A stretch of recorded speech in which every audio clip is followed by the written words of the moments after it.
Idiot! Kid leaks on elevator buttons and gets stuck.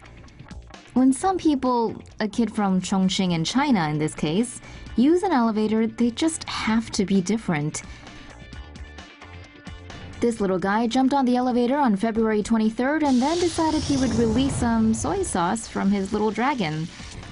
He one-ups himself, setting his sights high on the elevator control panels.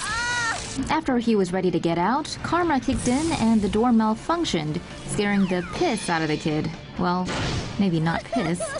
Tinkletoes later had to be rescued by maintenance crews. The Yellow Rainer said he didn't do it, and his dad believes him. Unfortunately, the video exposes some leaks in the kid's story. Instant karma. Idiot couple hides 16,000 in stove, surprised when it gets burned.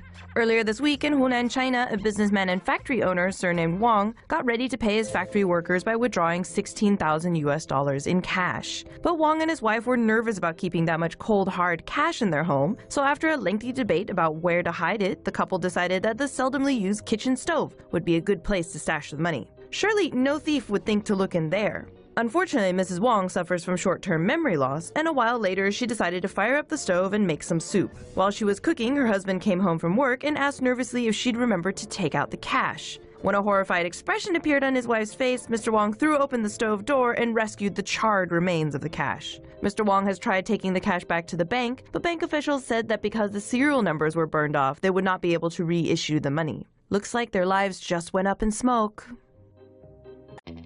Say cheese.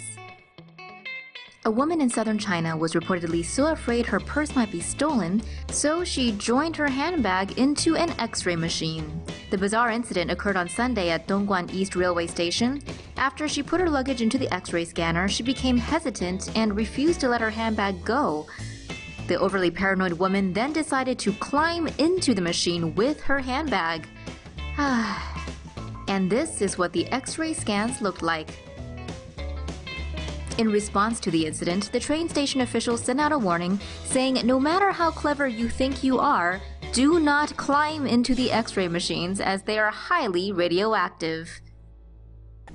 Game over. A Chinese gamer was recently left paralyzed from the waist down after playing games for 20 hours at a cyber cafe in China's Zhejiang province. According to China's viral news site QQ, the gamer started the marathon session on the evening of January 27th and kept playing till the afternoon the next day.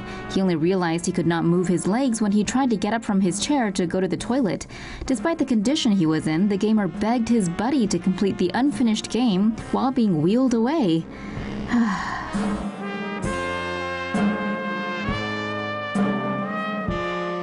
In a report conducted by South China Morning Post, China currently has about 565 million gamers, and in 2008, the country officially declared internet addiction a clinical disorder, which could result in addicts being confined to video game boot camps until they don't want to play anymore. She might want to improve her selfie game. This woman will probably think twice before she snaps selfies in the future, since when she did so last Thursday in a Los Angeles art gallery, the result was $200,000 in damages.